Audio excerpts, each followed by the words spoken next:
La région Auvergne-Rhône-Alpes vous présente Voyons voir.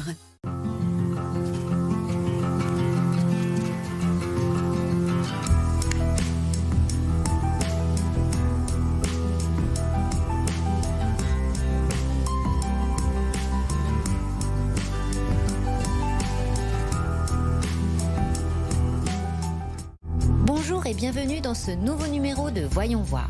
L'histoire d'une entreprise s'inscrit souvent dans celle de sa société, fortement liée à celle de son territoire. Ainsi, Michelin a apporté une pierre conséquente au développement de la mobilité au siècle dernier. Son musée, l'Aventure Michelin, sait en témoigner et accueille l'un des plus riches patrimoines de l'industrie française. Stéphane Nicolas, responsable du patrimoine, a accepté de nous ouvrir ses portes. Bonjour Stéphane. Bonjour. Donc il y a 10 ans naissait l'Aventure Michelin. Pourquoi avoir eu besoin de faire naître ce musée ?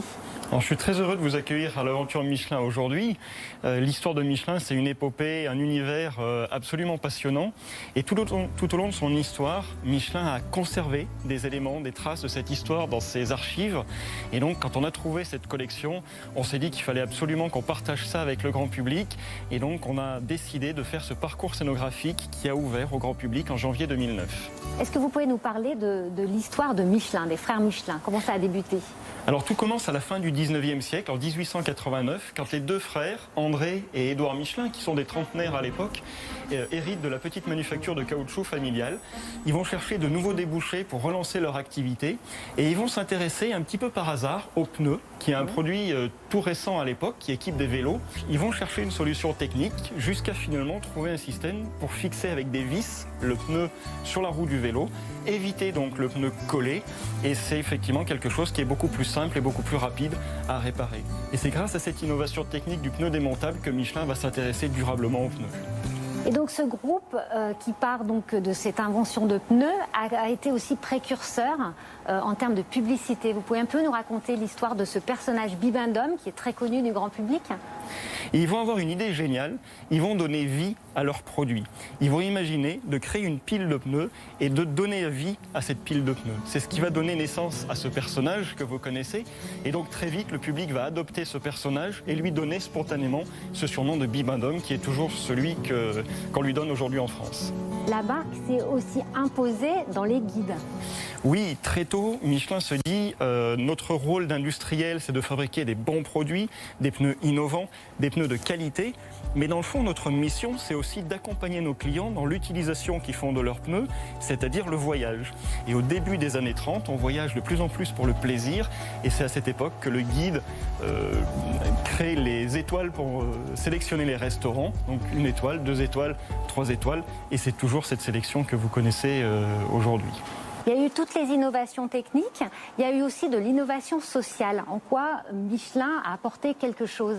Au début du XXe siècle, les frères Michelin vont faire progresser en parallèle à la fois la construction d'ateliers pour pouvoir fabriquer des produits et répondre à la demande, mais aussi recruter du personnel pour venir travailler dans ces ateliers. Et Michelin va mettre en place toute une politique sociale pour accompagner cette arrivée de personnel à Clermont. Donc effectivement, l'imbrication entre l'histoire de Michelin et la ville de Clermont-Ferrand, c'est aussi ce développement de politique sociale qui existe toujours aujourd'hui.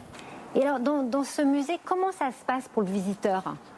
Donc l'Aventure Michelin, c'est un site qui est ouvert à l'année, qui est ouvert à tous les publics. C'est un lieu qu'on vient découvrir avec des amis, qu'on vient découvrir en famille.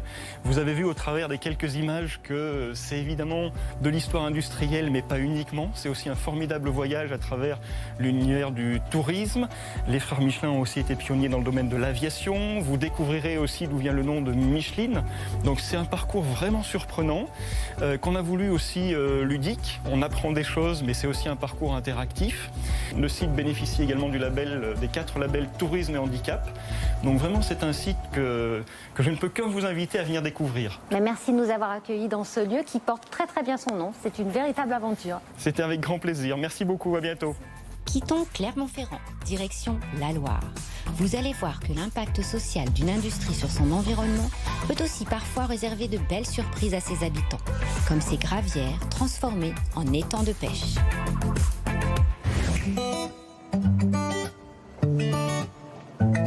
Extraire du caillou à Andrézieux-Boutéon, une activité depuis 1884 pour l'entreprise Thomas Saugrava. Dans l'ancien lit du fleuve Loire, à quelques pas de Saint-Étienne et au cœur de la plaine du Forêt, les machines travaillent la terre pour récolter le fruit de milliers d'années d'érosion. Nous, on cherche du sable et du caillou. On enlève 80 cm de mauvaise terre. Et après, juste sous nos pieds, là par exemple, là on a à peu près entre 2 et 4 mètres de justement que de cailloux et de sable. Après, c'est de l'argile. Donc nous, l'argile ne nous intéresse pas, donc on s'arrête à l'argile. Le résultat de cette exploitation, des bandes de terrain nu creusées dans le sol et imperméables, qui naturellement se remplissent d'eau pour former un étang. Avant de draguer directement dans le lit du fleuve, aujourd'hui, ces exploitations sont réglementées et interdites dans les cours d'eau pour préserver l'environnement et les risques d'inondation en aval. Aujourd'hui, l'extension de nos sites d'exploitation, on les fait effectivement sur le foncier privé.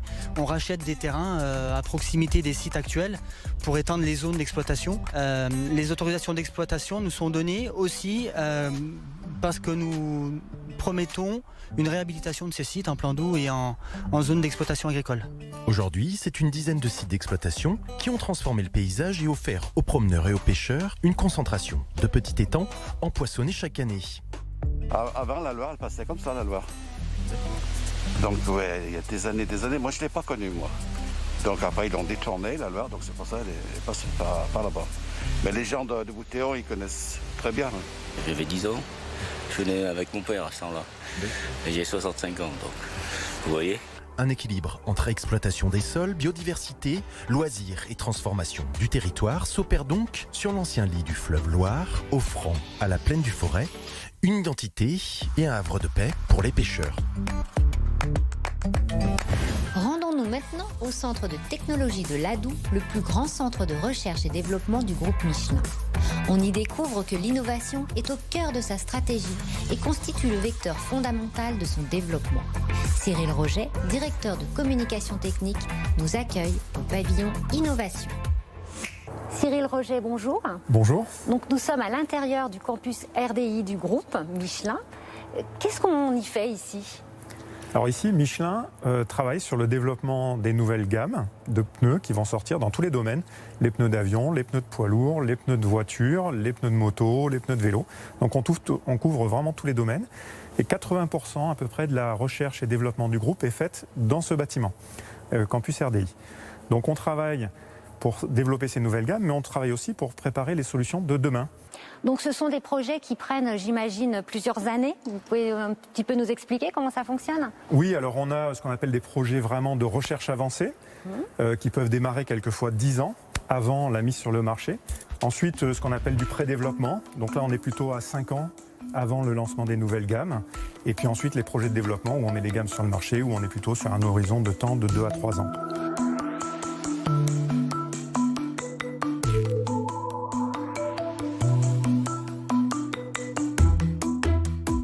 Lorsque vous êtes dans des recherches comme ça, vous sollicitez des entreprises autour, dans la région, comment ça se passe ? Alors oui, Michelin ne peut pas faire tout seul, on l'a compris depuis un petit moment maintenant, donc on fait appel à beaucoup de partenariats pour développer en particulier des solutions d'avenir. Alors un exemple que je peux vous donner, c'est notre partenariat avec la société Carbios, qui est une start-up clermontoise, qui travaille en fait sur le recyclage du plastique à l'infini. Parce que l'une de vos missions, c'est d'être dans la mobilité durable ? Oui, c'est ça. Et donc, en imaginant des solutions pour développer des matériaux de demain, qui seraient beaucoup plus durables que les matériaux issus du fossile, du pétrole, on a réfléchi et on a trouvé donc ce partenariat avec une société Carbios qui va fabriquer en fait nos renforts textiles qu'on met dans les pneus pour les renforcer, à base de plastique complètement recyclé. Donc l'idée, c'est de développer ces solutions-là pour préparer nos pneus de demain. Si on en revient à votre pneu Uptis, est-ce que vous pouvez nous décrire un petit peu les étapes qu'il y a eu pour en arriver déjà aujourd'hui à ce qu'il en est ? Alors, d'abord, c'est encore un prototype. Ce n'est pas un pneu qu'on peut trouver sur le marché. C'est un prototype qu'on développe en partenariat avec General Motors. Ça fait déjà plus d'une dizaine d'années qu'on travaille. Alors pourquoi ? Parce qu'en fait, il a fallu développer des nouveaux renforts complètement différents à base de fibres de verre. Michelin a développé plus de 50 brevets en fait, pour pouvoir protéger l'utilisation de cette fibre de verre et sa création dans des pneus sans air. Développer des solutions comme ça prend énormément de temps parce qu'il faut leur donner, bien sûr, des performances qu'on attend d'un pneu Michelin classique et pas forcément seulement un pneu sans air. Donc Il a fallu beaucoup de temps pour trouver des solutions très innovantes pour pouvoir donner au prototype Optis les mêmes performances qu'on attend d'un pneu Michelin en termes de résistance au roulement, de longévité, de confort, de bruit, d'adhérence. Et donc tout ça prend énormément de temps. Donc ce sont des projets qu'on démarre très longtemps à l'avance. Donc le pneu, c'est vraiment l'image de Michelin. Mais est-ce que vous travaillez sur d'autres projets que le pneu ? Oui, alors l'objectif de Michelin, c'est de garder bien sûr comme cœur d'activité le pneu, mais aussi de chercher des solutions pour des activités qui sont liées à la mobilité, parce que nous sommes une entreprise de mobilité, puisque la région Auvergne veut être la région Zero Emission Valley, comme on dit, hein, donc un des précurseurs dans la mobilité à hydrogène. Et donc Michelin s'associe à cet effort pour pouvoir promouvoir l'hydrogène comme une source alternative de mobilité pour l'avenir. Donc on vous souhaite beaucoup de recherches pour les années futures. Et puis merci de nous avoir reçus ici. Avec grand plaisir. Précurseurs, visionnaires et audacieux, les frères Michelin ont toujours engagé leur entreprise dans les défis de leur temps. L'activité du groupe est inlassablement tournée vers le futur et elle ne cesse d'évoluer en apportant des réponses aux enjeux liés à la mobilité du futur. Cela nous montre que l'expérience d'hier est ce qui fonde les avancées de demain. Une expérience régionale aux retombées internationales. La région Auvergne-Rhône-Alpes vous a présenté Voyons voir.